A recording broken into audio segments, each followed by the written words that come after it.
الرحمن الرحيم يا أيها الذين آمنوا اذكروا نعمة الله عليكم إذ جاءتكم جنود فأرسلنا عليهم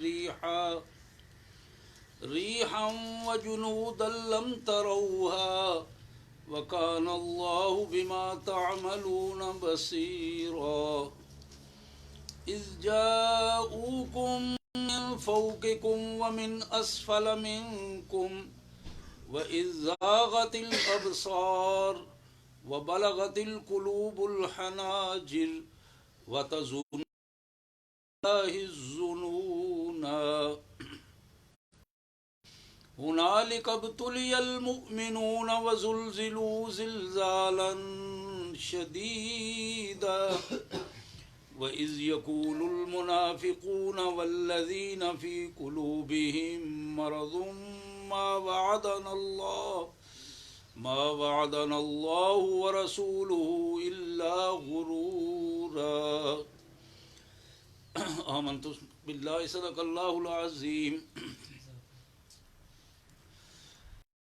اللهم صل على سيدنا ومولانا عبدك ورسولك وحبيبك محمد النبي الأمي وعلى آله وأصحابه وأزواجه وبناته وبارك وسلم اللهم صل على جميع الأنبياء والمرسلين وعلى الملائكة المقربين وعلى عباد الله الصالحين. اللہ کے پاک کلام قرآن مجید میں یہ 21واں پارہ ہے اور سورہ احزاب جو ہے اس کی آیت نمبر 9 سے لے کر آیت نمبر 19 تک آج کی آیات ہمارے زیر مطالعہ ہوں گی. میں نے چند آیات تلاوت کی ہیں، پھر ساتھ ہی ترجمے کے ساتھ ساتھ انشاءاللہ یہ پوری آیات جو ہیں وہ زیر مطالعہ رہے گی. سب سے پہلے ان آیات کا مفہوم اور ترجمہ. یا ایھا الذین آمنوا اذکروا نعمت اللہ علیکم، اے ایمان والو اللہ کے انعامات جو تم پر ہو چکے ہیں ان کو بیان بھی کرو اور ان کو یاد بھی رکھو، ذہن میں بھی رکھو اور ان کو اس کا اظہار بھی کیا کرو. اذ جاءتکم جنود، بالخصوص ذرا اس کیفیت کا اندازہ لگاؤ کہ جب ہر طرف سے لشکر تم پر چڑھ آئے تھے. فَأَرْسَلْنَا عَلَيْهِمْ رِيحًا، اور ان لشکروں کو تمہارے اوپر سے ہٹانے کے لیے ہم نے ایک طوفانی ہوا بھیج دی. وَجُنُودًا لَّمْ تَرَوْهَا، اور ہم نے ان کا مقابلہ کرنے کے لیے ایسے لشکر بھیجے جنہیں تم نہیں دیکھ رہے تھے لیکن وہ انہیں شکست دے رہے تھے. وَكَانَ اللَّهُ بِمَا تَعْمَلُونَ بَصِيرًا، اور جو کچھ تم کر رہے ہو یہ ذہن میں رکھو، ایک چیز کو اللہ دیکھ رہا ہے. جَاءُوكُم مِّن فَوْقِكُمْ، ذرا تصور کرو اپنی اس کیفیت کا، تمہارے اوپر کے علاقہ تھے، اس طرف سے بھی وہ چڑھ دوڑے تم پر. وَمِنْ أَسْفَلَ مِنْكُمْ، اور جو علاقے زمینی نیچے سے آ رہے تھے وہاں سے. وَإِذْ، اور ذرا اندازہ کرو نا کہ اس وقت تمہارے پتھرا گئے تمہاری ان کو دیکھ کر کے اب کیا ہوگا. وَبَلَغَتِ الْقُلُوبُ الْحَنَاجِرَ، تمہارے کلیجے تمہارے منہ کو آ رہے تھے، دل تمہارے منہ کو آ رہے تھے، نکلنے کو آ رہے تھے. اس ساری کیفیت منظر یہ بن گیا تھا. وَتَظُنُّونَ بِاللَّهِ الظُّنُونَ، اور تم اللہ کے بارے میں طرح طرح کے گمانوں میں مبتلا تھے. اب کہاں آگے نعوذ باللہ پھنسا دی، کیا کریں گے. وَإِذْ يَقُولُ الْمُنَافِقُونَ هُنَالِكَ ابْتُلِيَ الْمُؤْمِنُونَ، یہی وہ انداز تھا جب ایمان والے آزمائے گئے، یعنی ہم نے ایمان والوں کو آزمایا، اس انداز میں آزمایا کہ یہ ان کی کمال قسم کی آزمائش تھی، اور وہ کیا تھی؟ وَزُلْزِلُوا زِلْزَالًا شَدِيدًا، ان کو ہلا مارا گیا اس طرح کہ وہ شدید ترین جھٹکے دے دے کر انہیں زلزال کی کیفیت بنا دی گئی، جھٹکوں کے اوپر جھٹکے، غموں کے اوپر غم، ایک زلزلہ آ رہا ہے، پھر دوسرا آ رہا ہے، پھر تیسرا آ رہا ہے، طوفانی حملے ان کے ہو رہے تھے۔ وَإِذْ يَقُولُ الْمُنَافِقُونَ، یہی وقت تھا جب ایمان والوں کے ساتھ جو منافق لوگ تھے وہ کہہ رہے تھے وَالَّذِينَ فِي قُلُوبِهِم مَرَضٌ، اور وہ منافق جن کے دلوں میں بیماری تھی نفاق کی، وہ کہہ رہے تھے مَا وَعَدَنَا اللَّهُ وَرَسُولُهُ إِلَّا غُرُورًا، لوگوں اللہ اور اللہ کے رسول نے ہم سے جو وعدہ کیے تھے وہ سارے دھوکے تھے، نعوذ باللہ، وہ تو سارا دھوکا تھا اور ہم تو اب پھنس گئے مصیبت میں۔ وَإِذْ قَالَتْ طَائِفَةٌ مِّنْهُمْ، اسی وقت ان منافقوں میں سے ایک گروہ کا یہ بھی دعویٰ تھا، وہ کہہ رہا تھا یا اہل یثرب، اے مدینہ والو، یثرب والو، لا مقام لکم فرجعوا،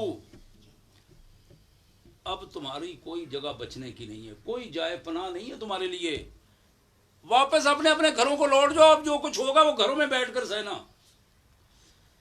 وَيَسْتَأْذِنُ فَرِيقٌ مِّنْهُمُ النَّبِيَّ، اور تمہیں میں سے ایک گروہ ایسا بھی تھا جو میرے نبی کے پاس آ کر اجازت لے رہا تھا کہ جی بس ہمیں مہربانی کریں، ہمیں اجازت دیں، ہماری یہ مجبوریاں ہیں۔ یقولون ان بیوتنا عورہ، بار بار وہ کہہ رہے تھے کہ حضرت گھر میں کوئی بندہ نہیں ہے، گھر محفوظ نہیں ہے، ہمیں اجازت دیں تاکہ ہم اپنے گھروں کی جا کے حفاظت کریں۔ وما ہی بعورہ، ایسی بات نہیں تھی، گھر محفوظ تھے، غیر محفوظ نہیں تھے، اللہ ان کی حفاظت کر رہا تھا۔ ان یریدون الا فرارا، سچی بات تو یہ ہے کہ وہ فرار چاہتے تھے، وہاں سے ایمان والوں کا ساتھ چھوڑ کر بھاگ جانا چاہتے تھے۔ ولو دخلت علیہم من اخطارها ثم سئل الفتنہ لآتوها وما تلبسوا بها الا یسیرا، حقیقت یہ ہے کہ اگر دشمن شہر کے کناروں سے وہاں گھس آتے اور پھر ان پر فتنہ مسلط کر دیا جاتا تو پھر بہت کم چانس تھے ان کے بچنے کے، جس طرح یہ خود اپنے آپ کو بچانے کی کوشش کر رہے تھے۔ وَلَقَدْ كَانُوا عَاهَدُوا اللَّهِ مِنْ قَبْلِ لَا يُوَلُّونَ الْأَدْبَارَ وَكَانَ عَهْدُ اللَّهِ مَسْئُولًا، ان لوگوں نے تو اللہ کے ساتھ پکا وعدہ کیا تھا، اللہ سے ان کا معاہدہ ہوا تھا اس سے پہلے کہ یہ اپنی پیٹھ پھیر کر نہیں بھاگیں گے، لا یولون الادبار وکان عہد اللہ مسئولا، اور سن لو جو تم نے اللہ اور اس کے رسول کے ساتھ وعدہ کیا ہے وہ قابل گرفت ہے، اس کا تمہیں جواب دینا پڑے گا اگر اس کی خلاف ورزی کی ہے تم نے تو۔ قل لن ينفعكم الفرار ان فررتم من الموت او القتل واذا لا تمتعون الا قليلا، میرے رسول ان کو ذرا میری طرف سے پیغام پہنچاؤ، اللہ فرما رہا ہے لن ينفعكم الفرار، یہاں سے بھاگ بھی جاؤ تو تمہیں کوئی فائدہ نہیں ہوگا، ہم تمہیں بچنے نہیں دیں گے، چھوڑیں گے نہیں ہم، موت اگر آنی ہے تو تمہیں اس موت کا سامنا کرنا پڑے گا۔ لن ينفعكم الفرار، یہاں سے بھاگ جانا تمہارے لیے قطعاً کوئی فائدہ مند نہیں ہوگا۔ ان فررتم من الموت، موت سے بھاگ جاتے ہو، اب القتل، قتل ہونے سے بھاگ جاتے ہو، وَإِذَا لَا تُمَتَّعُونَ إِلَّا قَلِيلًا، بہت کم ایسے لوگ ہوں گے جو اس سے کوئی فائدہ اٹھا سکیں گے، ورنہ سارے کے سارے اسی میں ہی کام آئیں گے۔ کل، میرے رسول ان کو یہ بھی بتاؤ، من ذا الذی یعصمکم من اللہ، خدا کے بندو اللہ اگر تمہیں کوئی دکھ پہنچانا چاہے، تمہاری گرفت کرنا چاہے، یا تم پر اپنی رحمت نازل کرنا چاہے، تو اس کو کون روک سکتا؟ کون ہے تمہیں جو اللہ کی گرفت سے بچا سکے گا؟ من ذا الذی یعصمکم من اللہ، کون ہے جو اللہ کی گرفت سے تمہیں بچائے گا؟ کون ہے جو اللہ کی ہوئی رحمت کو روک سکے گا؟ ولا یجدون لهم من دون اللہ ولیا ولا نصیرا، حقیقت یہ ہے کہ اللہ کے علاوہ نہ کوئی اپنا ولی پائیں گے اور نہ کوئی سرپرست پائیں گے۔ قد یعلم اللہ المعوقین منکم، اللہ بخوبی جانتا ہے تم میں سے ان لوگوں کو جو جہاد کے راستے میں رکاوٹیں ڈالنے والے، اندر کے بندے رکاوٹیں ڈالنے والے، والقائلین لاخوانہم ہلم الینا، اللہ ان کو بھی بخوبی جانتا ہے جو اپنے دوسرے بھائیوں کو، ساتھ والوں کو بار بار ان کے کانوں میں کہہ رہے تھے ادھر آؤ ہمارے ساتھ آؤ، نکل چلیں ایک سائڈ پہ، آہستہ آہستہ سائڈ پہ ہو جاتے ہیں۔ ولا یاتون الباس الا قلیلا، حقیقت یہ ہے وہ جنگ میں ان کا آنا، جہاد کا شامل ہونا محض اپنا نام گنوانے کے لیے تھا، نمبر ٹانگنے کے لیے تھا، سر دکھانے کے لیے تھا، تاکہ قیادت کو پتہ چل جائے کہ یہ بھی آیا ہوا تھا، اور وہ دیکھ کر اسی کیفیت میں پھر نکلنا چاہتے تھے۔ اشحۃ علیکم، اشحۃ علیکم فاذا جاء الخوف رأيتهم ينظرون اليك تدور اعینهم كالذي يغشى عليه من الموت، حقیقت یہ ہے کہ یہ اپنا وقت دینے میں بڑے بخیل ہیں، بہت کم ایسا ہے کہ یہ، اور دوسری بڑی حقیقت یہ ہے کہ فیضا جال خوف، جب جنگ کا، جہاد کا، اللہ کی گرفت کا خطرہ ان پر آ جاتا ہے، رأیتہم، تم اپنی نظروں سے ان کو دیکھ رہے ہوتے ہو، ینظرون الیک تدور اعینہم، یہ میرے رسول تمہاری طرف اور تمہارے ساتھیوں کی طرف آنکھیں گھما گھما کے دیکھ رہے ہوتے ہیں اس حالت میں کالذی یغشی علیہ من الموت، گویا کہ ان پر موت چھا گئی ہے، موت طاری ہو گئی ہے، اس خوف کی وجہ سے کبھی ادھر کبھی ادھر آنکھیں گھما گھما کے تدور اعینہم فاذا ذهب الخوف، اور جب خوف چلا جاتا ہے، خطرہ ختم ہو جاتا ہے، جہاد، جنگ، گرفت کا معاملہ نرم ہو جاتا ہے، سلکوکم، پھر پہلی فرصت میں آ کر آپ کے حضور حاضر ہو جاتے ہیں۔ وہ جو مجاہدین جو کام کرنے والے وہ بعد میں آتے ہیں، یہ پہلے وہاں پہنچے ہوتے ہیں۔ بِأَلْسِنَةٍ حِدَادٍ أَشِحَّةً عَلَى الْخَيْرِ، کینچی، تیز کینچی کی طرح کاٹتی ہوئی، جس طرح وہ کپڑے کو کاٹتی ہے، اس طرح یہ اپنی زبانیں چلا رہے ہوتے ہیں، اور زبانیں چلا چلا کے خیر کی باتیں کر رہے ہوتے ہیں، خیر کے بارے میں بار بار لیکچر دے رہے ہوتے ہیں، جی ہم نے یہ کر دیا، ہم نے وہ کر دیا، ہم تو تیار تھے، ہم نے تو جانا تھا۔ اولئک لم یؤمنوا، میرے رسول ان کو بتا دو یہ قطعاً ایماندار نہیں ہے۔ اللہ سرٹیفکیٹ دیتا ہے کہ لم یؤمنوا، ان کا ایمان قابل قبول نہیں ہے۔ فاحبط اللہ اعمالہم، اگر کوئی ان کا عمل ہے بھی تو اللہ نے اسے ضائع کر دیا ہے، اللہ کو وہ قبول نہیں ہے۔ وکان ذلک علی اللہ یسیرا، اور اللہ کے لیے کوئی مشکل کام نہیں ہے کہ کسی کے زندگی بھر کے عمل بھی لمحے بھر میں ضائع کر دے۔ نستغفر اللہ، نستغفر اللہ، نستغفر اللہ ونتوب الیہ، یا کریم، یا ارحم الراحمین، یا ذا الجلال والاکرام، نستغفر اللہ ونتوب الیہ۔ حضرات میں اس کا ترجمہ دوبارہ سنانا چاہتا ہوں اوپر سے، پہلے میں نے لفظی ترجمہ کیا آپ کے سامنے ایک مفہوم کے انداز میں، اب میں ذرا ترتیب کے ساتھ، تاکہ یہ پورا مفہوم آپ کے ذہن میں واضح ہو جائے۔ اللہ کے مبارک نام سے جو بڑا مہربان، بہت رحم کرنے والا ہے۔ اے لوگوں جو ایمان لائے ہو، یاد کرو اللہ کے احسان کو جو ابھی ابھی اس نے تم پر کیا ہے۔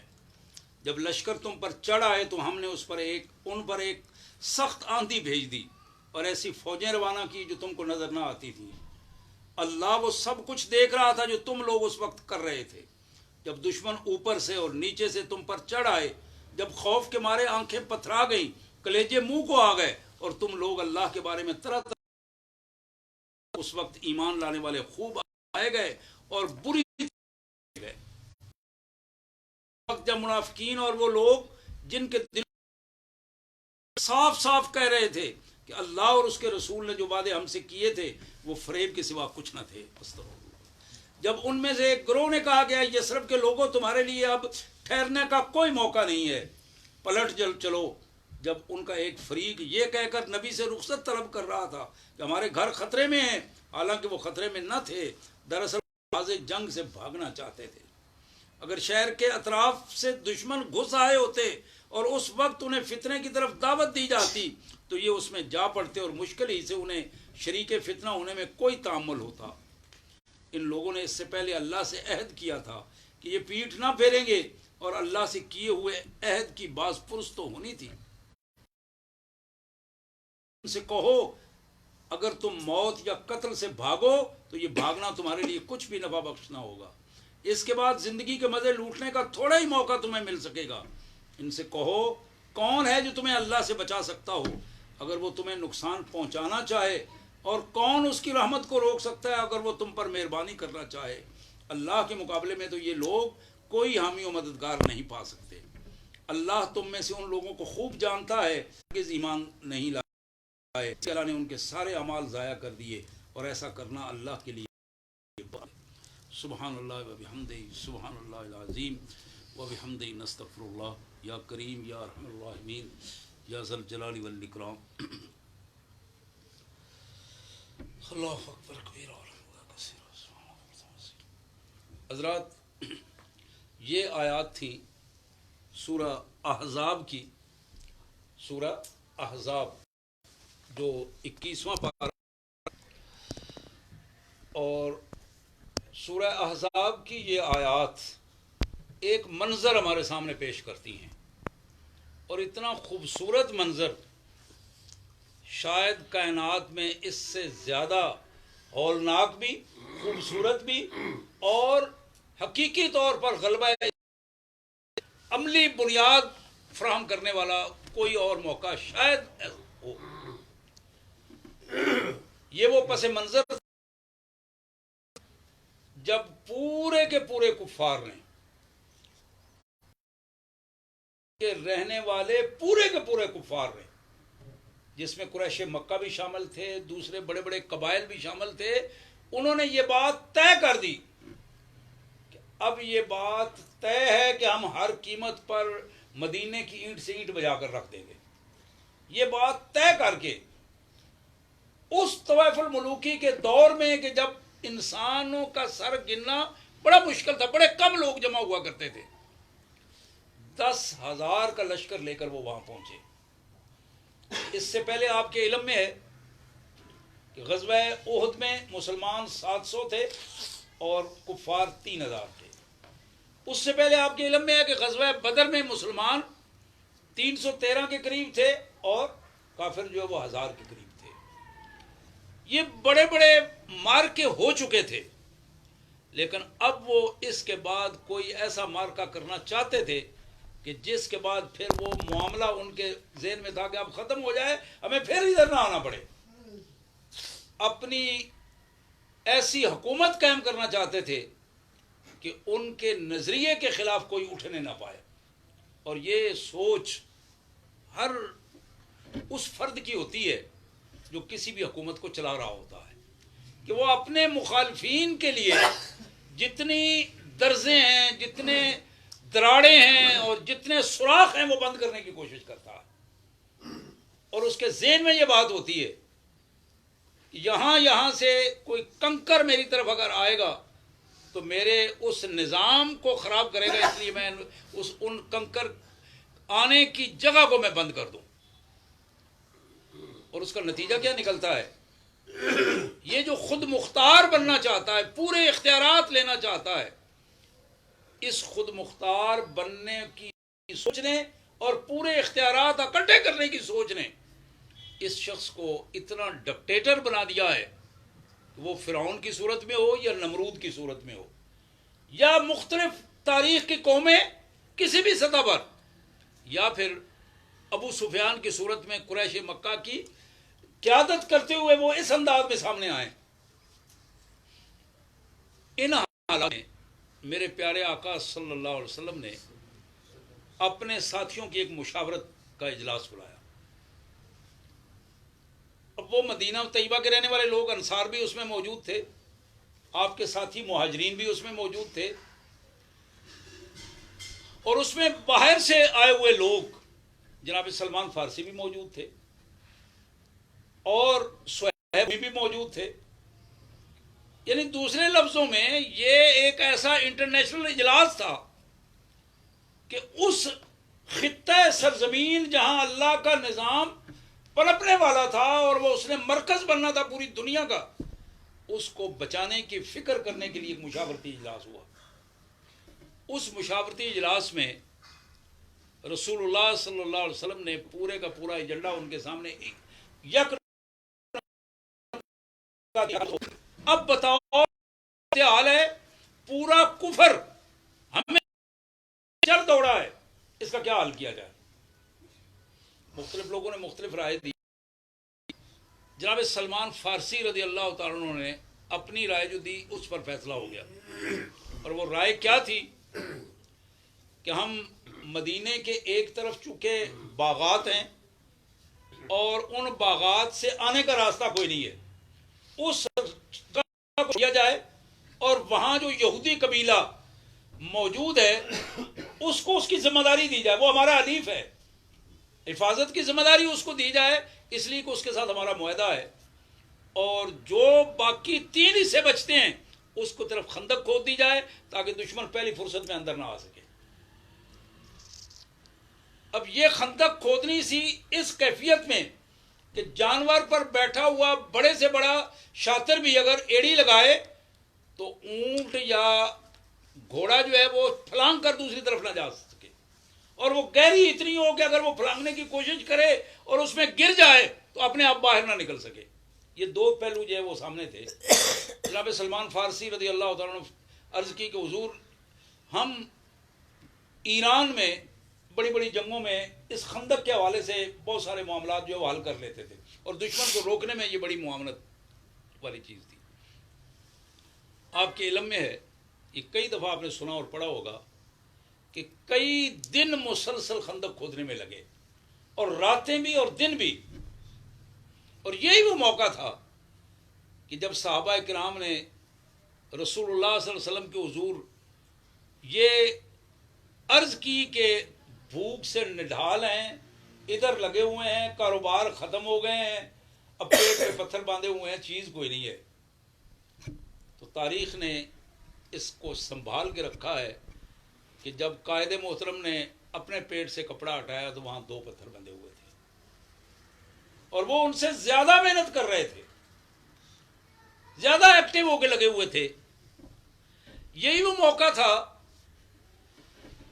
جب صحابہ کرام جب خندق کھود رہے تھے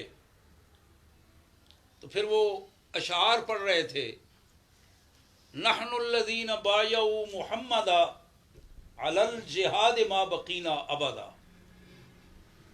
ہم وہ لوگ ہیں جنہوں نے محمد الرسول اللہ صلی اللہ علیہ وسلم کے دستے حق پرست پر بیعت کی ہے، اپنے آپ کو بیچ دیا ہے.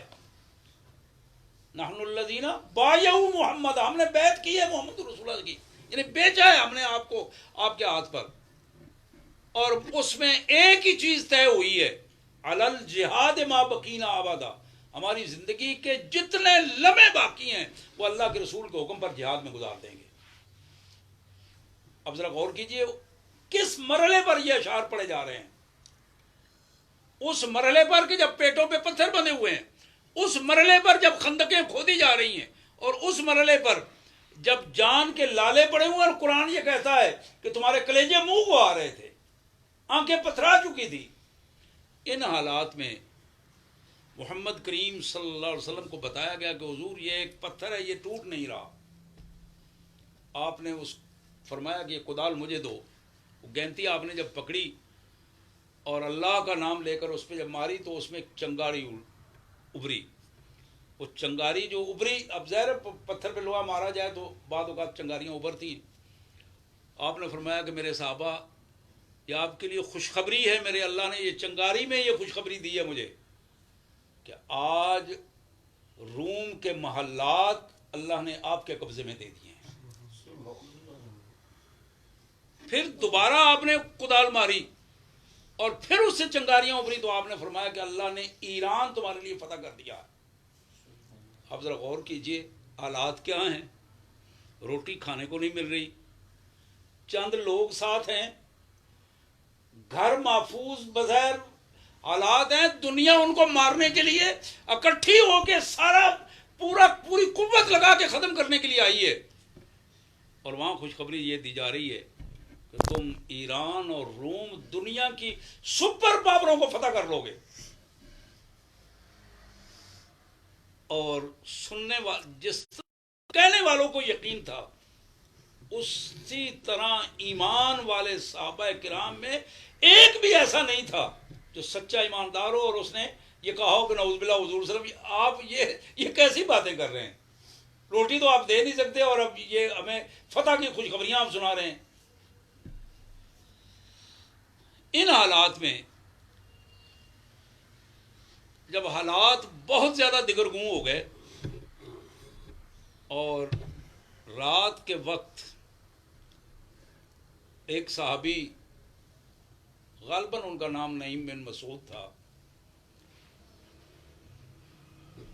وہ کہتے ہیں کہ میں اس طرح چادر لے کے اپنے سر کو گھٹنوں پر رکھ کر، سردی کی راتیں تھیں اور باہر بیٹھا ہوا خندق کے اس کنارے پر اپنی ڈیوٹی پہ بیٹھا تھا لیکن نیچے کر کے بیٹھا ہوا تھا. اس طرح پہ اگر کوئی خطرہ ہوگا تو میں اٹھ کے کر دوں گا، لیکن تھا میں کمزور اور بڑی پریشانی سے. اچانک میں نے دیکھا کہ کوئی میرے پاس سے گزرا ہے تو اس نے میرے کندھے پہ ہاتھ رکھا ہے اور کہا نعیم کیا کر رہے ہو؟ آواز تھی اللہ کے رسول صلی اللہ علیہ وسلم کی. تو میں اٹھ کر کھڑا ہو گیا. میں نے کہا اللہ کے رسول صلی اللہ علیہ وسلم بس یہ حالات تھے، ان کو سوچ رہا تھا، بیٹھا ہوا تھا. اب اللہ کی مدد کب آتی ہے، کیسے ہوگا، یہ سارا منظر میں اسی کیفیت میں بس سارے دن کا تھک اس کیفیت میں بیٹھا تھا. آپ نے فرمایا کہ تم یہ بتاؤ اگر اللہ اور اس کا رسول تمہیں ایک خاص ڈیوٹی دے دے تو کیا وہ ڈیوٹی کر لو گے؟ اب ذرا غور کیجیے اس بندے کی کیفیت کیا ہے اور وہ کس حالت میں وہاں تھکا ٹوٹا ہوا. ہماری اپنی حالت تو یہ ہوتی ہے نا کہ تھوڑی سی طبیعت خراب ہو تو باقی سارے کام ہمارے رہ جاتے ہیں. عادات اس طرح پختہ ہو گئی ہیں اللہ ماشاء اللہ، بڑے بڑے مجاہدین بھی ہیں لیکن عمومی جو قومی حالت ہے ہماری اس طرح کی بن گئی ہوئی ہے. کتنے دنوں سے سو بھی نہیں سکے، اعصاب بھی تھکاوٹ سے چور ہیں اور کمانڈ کی طرف سے ڈیوٹی دی جا رہی ہے کہ نعیم آرڈر تمہارے لیے یہ ہے کہ تم یہاں کے رہنے والے ہو اور ان مہاجرین کو بھی جانتے ہو اور ان قبائل میں بھی آتے جاتے رہتے ہو، ایک خاص کو بھیس بدل کے اندر چلے جاؤ ان دشمن کے اندر تک جا کر تم مجھے کوئی خبر لا کے دو کہ دشمن کی کیفیت کیا ہے. کہتے ہیں کہ میں نے ایک دفعہ جب حضور صلی اللہ علیہ وسلم کی یہ بات سنی تو میں کانپ گیا کہ یہ تو بڑی سخت ڈیوٹی ہے، یہ کیسے ہوگا. نبی رحمت صلی اللہ علیہ وسلم نے کندھے پہ ہاتھ رکھا اور فرمایا نہیں، اللہ تمہارا ساتھ دے گا. حضور کہتے ہیں حضور صلی اللہ علیہ وسلم کا یہ الفاظ تھے کہ میرا سینہ روشن ہو گیا اور میں نے عرض کیا اللہ کے رسول میں تیار ہوں. اب ذرا یعنی وہ پورا منظر ذرا ذہن میں رکھتے جائیں اور پھر دیکھیں رات کے اس اندھیرے کہ جب محاصرہ مدینے کا ہو چکا ہے اور مدینے کا محاصرہ کیے ہوئے دن نہیں ہفتے گزر گئے ہیں، اب وہ فائنل پروگرام بنا رہے ہیں. ان کے ہاں جو گارڈز ہیں وہ بھی کھڑے ہوئے ہیں، الرٹ کھڑے ہوئے ہیں. دوسری طرف خندق کی دوسری طرف اب ظاہر دشمن تو سویا ہوا تو نہیں تھا. اب یہ کہتے ہیں کہ میں اپنا بھیس بدلا، میں نے سٹائل ہی بدلا، گفتگو کا بھی، لباس کا بھی اور چال ڈال کا بھی. اور یہ رب کے کام تھے. تو میں نے ایک جگہ سے خندق میں ہلکی سی چھلانگ لگائی. چھلانگ لگا کے اس کو ایک طریقے سے جہاں سے وہ ذرا کم تھا، جہاں میں نے محسوس کیا کہ سیکورٹی موجود نہیں ہے. اب میں آہستہ آہستہ رینگتا میں قافلے میں اندر چلا گیا. اندر خیمے لگے ہوئے تھے اور بے شمار میلوں کے حساب سے خیمے لگے ہوئے تھے، اور وہ اپنے اپنے قبیلوں کے حساب سے لوگ تھے. کمانڈروں نے اپنے اپنے قبیلوں کو کنٹرول کر رکھا تھا. اب میں جا اسی کیفیت میں ایک قبیلے میں گیا تو ان کا مجھے اندازہ تھا. میں نے ان کے سٹائل میں بات کی.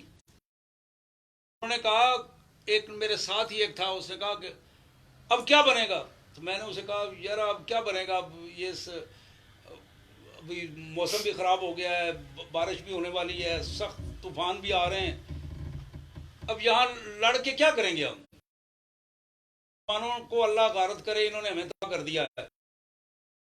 اب یہ باتیں کرتا کرتا میں بھی آگے نکل گیا، وہ بھی دوسری طرف نکل گیا. پہنچا اور پھر میں نے دیکھا کہ مختلف لوگ مختلف حوالوں سے لڑنے کے لیے تیار نہیں ہیں. وہ اپنے خیمے باندھ کر اپنے بستر کو رسی باندھ رہے ہیں. تو ایک طرف میں گیا، قبیلے کو دیکھا، دوسری طرف دیکھا، تیسری طرف دیکھا. اب اسی رنگ میں پوزیشن یہ بنی کہ اتنا سخت طوفان آیا کہ وہاں کسی کو دوسرے کی ہوش ہی نہ رہی. اور میں ان کے کیمپ میں موجود تھا، اور اسی کیفیت میں وہ ساری صورتحال. یہاں تک کہ میں نے دیکھا کہ ابو سفیان جو مجموعی طور پر چیف تھا، ساری کمانڈ اس کے پاس تھی، سارے قبیلوں کے سردار اس کا حکم مان رہے تھے. اس نے اپنے اونٹ پر وہ سوار ہے اور اونٹ کو وہ مار رہا ہے چابک، اور اعلان کر رہا ہے لوگوں اپنے اپنی سواریوں پہ سوار ہو کے نکل جاؤ، اب یہاں رہنے کا کوئی کام نہیں ہے. تو ساتھ والے نے اس کو کہا، چوری صاحب اونٹ کو آپ چابکے مار رہے ہیں، اونٹ بیچارے کا تو نیچے سے گوڈا بندھا ہوا ہے، پہلے اس کو کھولے تو صحیح. آپ اتنے بد آواز ہو گئے ہیں کمانڈر صاحب کہ آپ کو یہ بھی پتہ نہیں اس بیچارے کو مار رہے ہیں، اور اونٹ کیسے چلے گا جب اس کا گھٹنا ہی باندھا ہوا ہوگا.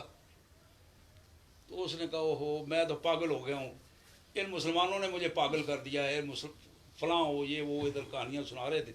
اب یہ وہ سارا منظر، وہ کہتے ہیں کہ میں صبح کی نماز تک وہاں پھرتا رہا پورے کیمپ میں. اللہ نے میری حفاظت کی. آہستہ آہستہ کر کے پھر میں صبح کی نماز سے پہلے واپس آ گیا اپنے کیمپ میں، اور اللہ کے رسول صلی اللہ علیہ وسلم کو یہ ساری خوشخبری سنائی. اور پھر یہ آیات بھی نازل ہوئی، یعنی اللہ نے اپنے رسول کو خوشخبری سنا دی. فارسلنا علیہم ریحا، میرے رسول ہم نے طوفان بھجوا دیا ہے، ہم نے تمہیں جانے کی ضرورت نہیں، ہم نے فوجیں بھی بھجوا دی ہیں. آپ اپنے ساتھیوں کو کہیں کہ وہ اپنی جگہ پر اپنے پاؤں پر کھڑے رہیں، اپنے پاؤں پر اپنے قد کے ساتھ کھڑے رہیں، اس نظریے کو ختم نہ کریں. یہ کام لڑنا تو ہم نے کس بندوں کی طرف اس انداز میں کوئی دیکھ سکے. جب سنائی اس کیفیت میں، اس انداز میں مسلمانوں بدلے، اور وہ کیفیت صبح کی نماز کے بعد رسول اللہ علیہ وسلم جب یہ آیات سنا رہے تھے تو پھر حالات بدل چکے تھے. اطمینان کی پوزیشن تھی.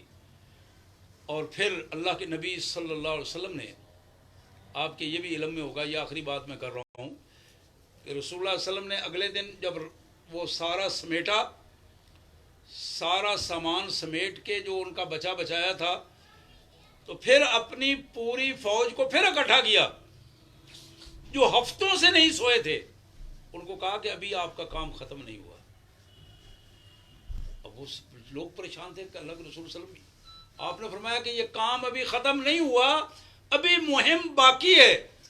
یہ غدار جن کو ہم نے موقع دیا تھا، ان یہودیوں کو موقع دیا تھا کہ تم ادھر سے حفاظت کرو گے، انہوں نے ہمارے ساتھ بدعہدی کی تھی، انہوں نے وہاں سے حملہ کروانے کی کوشش کی تھی، اور اس کا نتیجہ یہ نکلا تھا. آج اس بدعہدی کا اسی وقت ایکشن لینا ہے، ایکشن لے کے پھر ہم واپس آئیں گے. جب تک نبی اپنا اسلحہ نہیں اتارے گا، کوئی بھی اسلحہ نہیں اتارے گا. تو نبی رحمت صلی اللہ علیہ وسلم نے پھر کمانڈ کی اور گھیر لیا یہودیوں کو، اس قبیلے کو، اور پھر وہاں فیصلہ ہوا. فیصلہ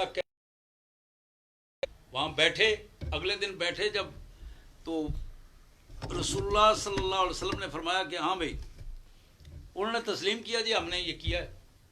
انہی کا بندہ جو ہے وہ اس نے بات ساری کھول کے رکھ دی کہ ہمارا فلاں فلاں ان قریشیوں سے رابطہ ہوا ہے اور اس انداز میں ہماری. جب بات کھل گئی تو آپ نے فرمایا آپ بتاؤ بھائی اس کا فیصلہ کیا ہے. انہوں نے کہا جی آپ فیصلہ کریں. کیونکہ یہ بات بھی طے تھی، رسول اللہ صلی اللہ علیہ وسلم سردار تھے مکہ کے، مدینہ کے. آپ نے فرمایا نہیں، فیصلہ تمہاری کتاب کے مطابق ہوگا.